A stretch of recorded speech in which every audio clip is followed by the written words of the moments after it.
how long before a body starts to smell? That was one of the Google searches prosecutors say a Massachusetts husband typed into his son's iPad just hours after New Year's Eve 2023, along with 10 ways to dispose of a dead body if you really need to. Oh, and can you be charged with murder without a body? That man is Brian Walshe. His wife Anna, a 39-year-old mother of 3 and rising real estate executive, vanished that morning. Prosecutors say he killed her, dismembered her, and tried to erase her like a bad search history. And in 2025, new court rulings say those searches are coming into the trial. Brian was stabbed in jail just weeks before his court date, and the case that shocked America is finally heading to jury. So the question, how long before a body starts to smell? Well, long enough apparently for the truth to catch up.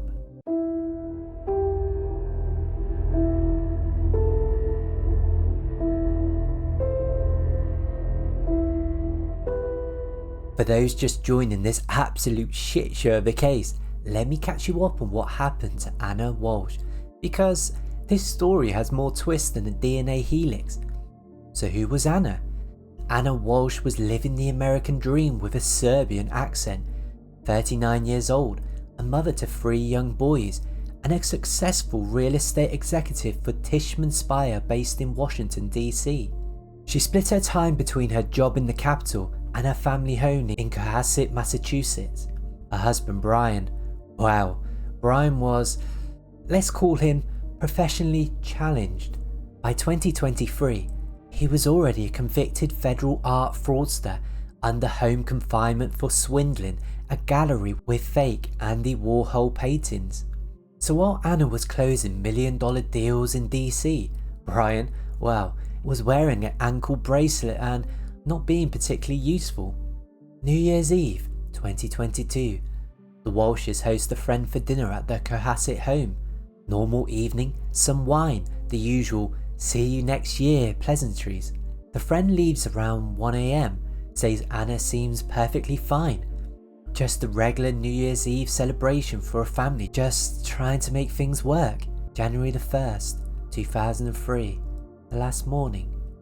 According to Brian, Anna gets an urgent call from her work around 6 AM. Emergency trip to Washington DC. She needs to leave immediately and catches a rideshare to the airport. Brian says he waves goodbye, takes care of the kids, goes about his Sunday. But here's the problem. There was no rideshare, there was no flight booked, and Anna's DC office wasn't expecting her. And while Brian was telling his heartwarming story about his hard-working wife, someone was apparently Googling how long before a body starts to smell at 4:55 AM. The discovery, January the 4th. Anna misses work, her employer calls police.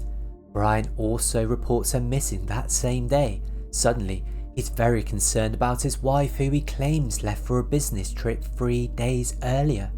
Within days, investigators say they found bloodstains in the basement of the home, a bloody, broken knife, surveillance footage of Brian making multiple trips to dumpsters, $450 worth of cleaning supplies purchased with cash at Home Depot, and those Google searches that read like a serial killer's shopping list. The arrest, it happened on January the 8th. Brian arrested for misleading investigators. January the 18th, he was charged with Anna's murder. His response, "Not guilty, Your Honour." Police traced Brian's dumpster runs to a transfer station in Peabody, where they discovered bags containing a hacksaw, a hatchet, bloody clothes and towels, and heavy-duty cleaning supplies, a Tyvek suit and gloves, Anna's COVID vaccination card, and DNA evidence linking both Anna and Brian. And Anna? Well, Anna's never been found. Not her body, not her remains, not so much as a fingernail. She vanished completely as if she never existed. Which brings us to 2025, because this case just got a whole lot more interesting. So 2 years later, As Brian Walshe sits in a Massachusetts jail awaiting trial, this case has taken some absolutely mental turns that prove the universe has a twisted sense of humour. October 2025, Brian's murder trial is finally set to begin. The prosecution has spent 2 years building what they call a airtight case based on digital evidence, forensics, and Brian's own stupidity.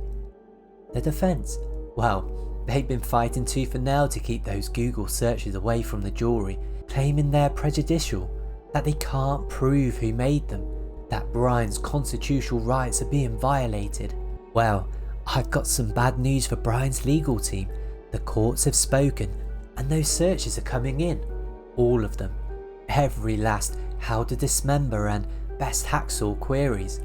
Oh, and Brian got stabbed in jail a few weeks ago because, apparently, even other criminals think murdering your wife and Googling disposal methods is a bit too much. So let's talk about those Google searches, because they're not just evidence, they're basically a real-time confession with timestamps. Remember, Anna supposedly left for her business trip around 6 AM on January the 1st, but according to prosecutors, someone was already planning her disposal just hours earlier. December 27th, 2022. What's the best state to divorce for a man? Interesting timing, Brian. Nothing says Happy New Year, honey, like researching divorce law. January the 1st, 2023, 4:55 AM. How long before a body starts to smell? This is while Anna is supposedly getting ready for her urgent work trip. That's multitasking at its finest. January the 1st, 4:58 AM. How to stop a body from decomposing. 3 minutes later, someone's really committed to their research. January the 1st, 5:47 AM. 10 ways to dispose of a dead body if you really need to. The "if you really need to" is a nice touch. January the 1st, 6:25 AM. How long does DNA last? CSI Massachusetts must have been on reruns. January the 1st, various times, dismemberment and the best ways to dispose of a body. How to clean blood from a wooden floor, and what happens when you put body parts in ammonia. Is it better to throw crime scene clothes away or just wash them? January the 2nd, 2023. How long for someone to be missing to inherit? Brian seems to be already thinking about that insurance money. Classy. January the 2nd. Can you be charged with murder without a body? He could, and he would. Hacksaw, best tool to dismember. At this point, Brian's browser history reads like a Wikipedia page for how to be a serial killer. Now, Brian's defense team argued these searches could have been made by anyone with access to the devices.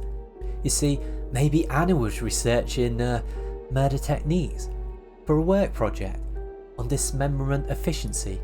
Yeah, the courts weren't buying that either. Prosecutors traced these searches to devices in the Walshe home, including Brian's son's iPad, because nothing says Father of the Year like using your kid's tablet to research body disposal. You see, the searches weren't just random late night curiosity, they followed a pattern: kill, dispose, clean up, cover tracks, profit. It's like a bloody business plan for homicide. Brian's defense team fought for 2 years to keep those searches out of the trial. They argued they were prejudicial, that the prosecutors couldn't prove Brian made them, that showing them to a jury would be unfair. In September 2025, Massachusetts highest court said, "No mate, the jury gets to hear all of it. Because when you Google hacksaw best tool to dismember and then your wife disappears, that's not prejudicial evidence, that's called consciousness of guilt." After establishing his digital research credentials, Brian apparently decided it was time for some practical shopping. And by shopping, I mean buying every item on a murder checklist with the subtlety of a brick through a window. January the 2nd, 2023, the Home Depot run.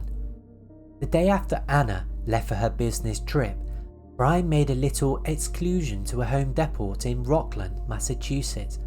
Security footage shows him wearing a cap, mask, and paying in cash, because nothing screams innocent husband quite like looking like you're about to rob the place.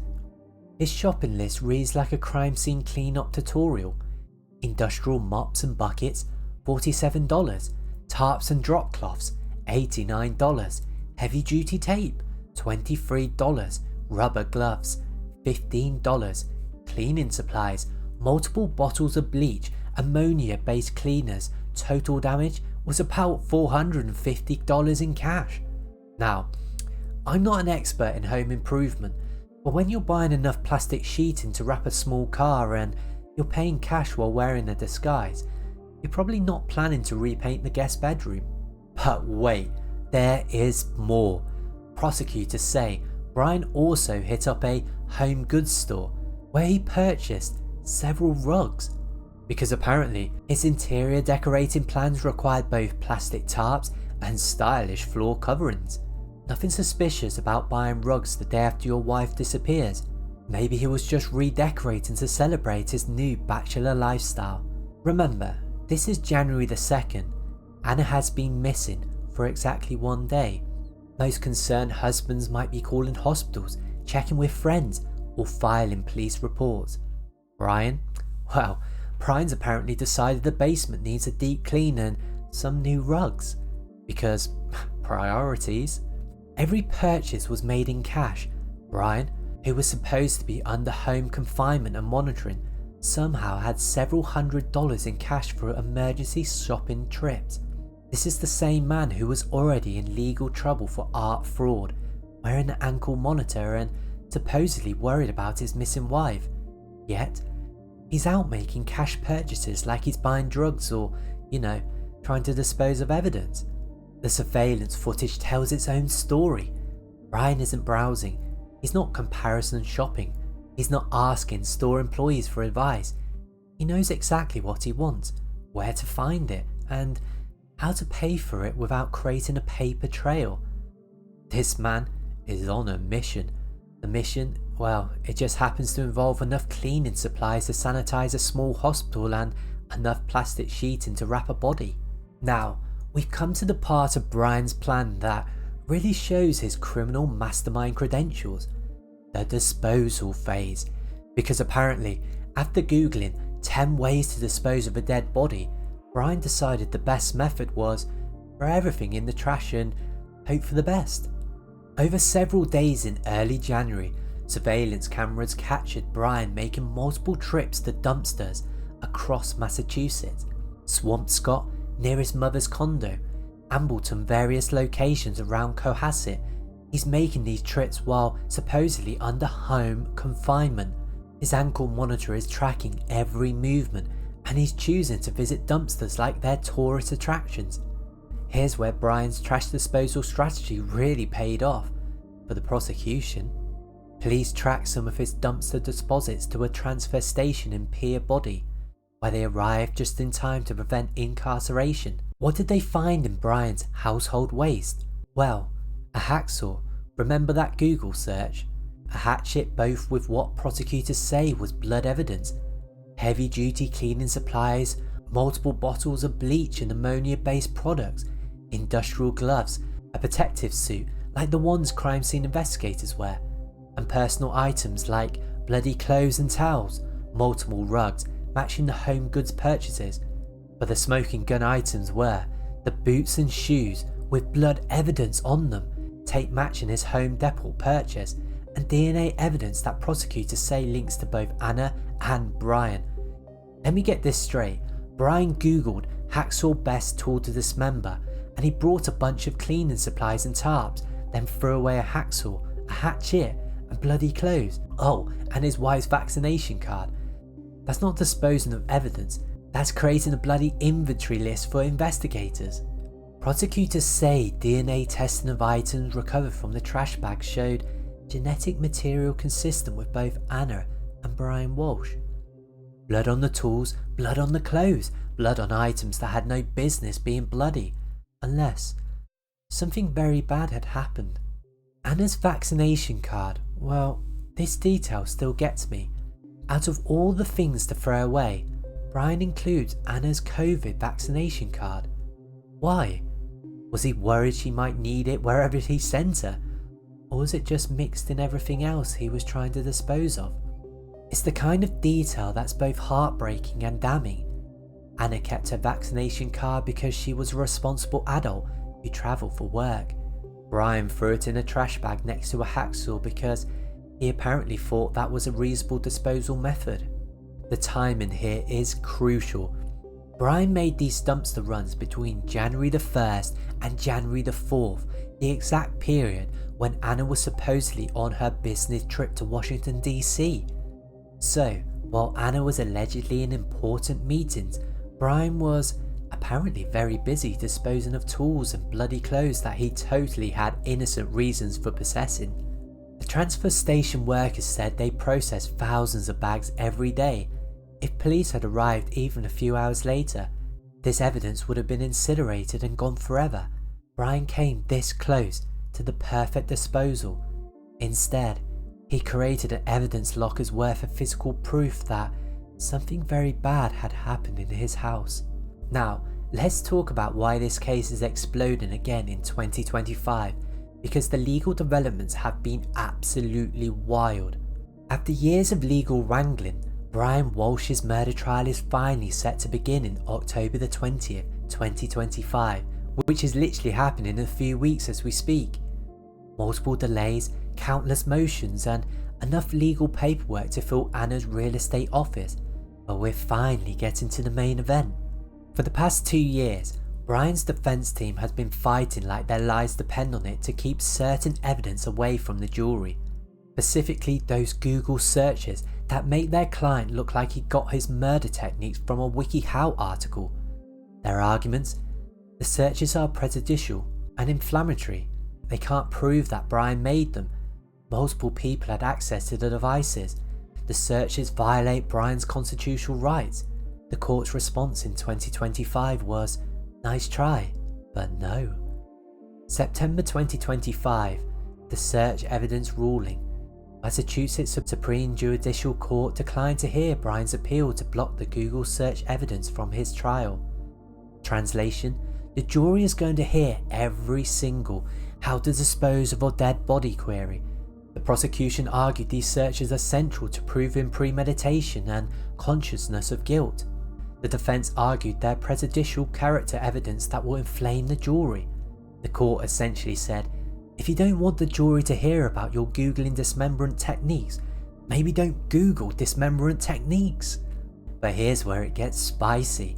The defense discovered that state police trooper Michael Proctor, who was involved in the Walshe investigation, became controversial in 2024 over unrelated text messages in different Massachusetts cases.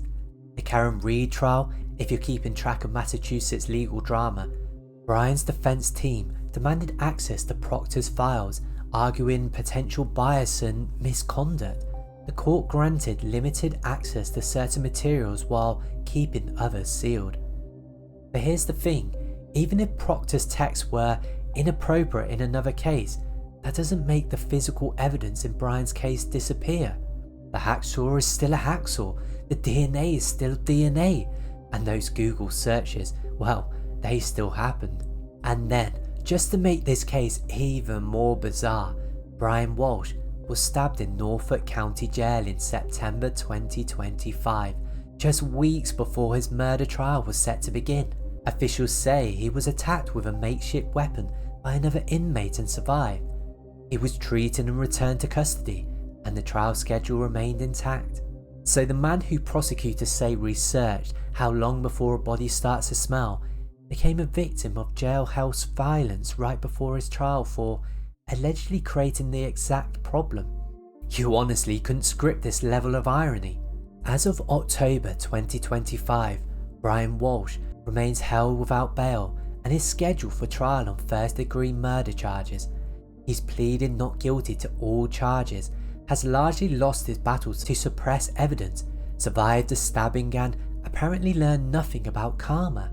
The prosecution says they're ready to present their case. The Google searches, the Home Depot purchases, the basement blood, the trash bag evidence, and the complete absence of any legitimate explanation for any of it. The defense team is facing an uphill battle that's basically Mount Everest covered in ice while blindfolded. Their strategy appears to be challenge the attribution of the Google searches, argue contamination of physical evidence, stress that Anna's body has never been found, suggest rush to judgment and tunnel vision, and hope the jury decides coincidences are more believable than common sense. Well, good luck with that approach, gentlemen, because when your client Googles hacksaw's best tool to dismember and then throws away a hacksaw covered in his wife's DNA, you're not dealing with coincidence, you're dealing with a bloody confession with timestamps. So in October 2025, Brian Walshe is finally facing a jury of his peers. 12 people who probably never imagined that hacksaw dismemberment techniques will become part of their civic duty. The Commonwealth of Massachusetts has had 2 years to build their case, and they're bringing everything. Motive, a marriage under strain, financial pressures, a husband with a criminal record facing federal oversight, and a wife with a successful career and a bright future. Opportunity. Anna was last seen 1 AM on January the 1st. The kids were asleep and Brian himself has established a timeline where he was alone with her. The method? Basement blood evidence, a broken knife and those Google searches that read like a murder manual. The lies about ride shares and business trips, the cleaning supply purchases, the cash payments, the dumpster runs, and the "can you be charged with murder without a body?" search. With the physical evidence, the DNA in the trash bags, surveillance footage of disposal, the weapons, the cleaning supplies and Anna's personal items mixed in with tools of dismemberment. This isn't a whodunit. The prosecution's theory is that Brian researched murder methods, killed Anna, dismembered her body and tried to clean up the evidence and disposed of everything like it was taken out the recycling. Brian's defense team is facing a nearly impossible task, but they're going to try. They're going to say you can't prove Brian made those searches. Multiple people had access to those devices. The chain of custody is questionable and the investigation was compromised. Where is Anna? Without a body, this is all speculation and circumstantial evidence. Police focused on Brian immediately and ignored other possibilities. Here's the problem with those arguments. When your husband Googles 10 ways to dispose of a dead body at 5 AM and you disappear at 6 AM, other theories become mathematically implausible. Imagine being on the jury. You're going to hear Google searches that sound like they came from a serial killer's browser, evidence about hacksaws and hatchets covered in DNA, surveillance footage of a man in disguise buying enough cleaning supplies to sanitize a crime scene, testimony about lies, disposal efforts, and consciousness of guilt, and then the defense is going to ask you to believe it's all just one giant coincidence. Good luck with that, jury members.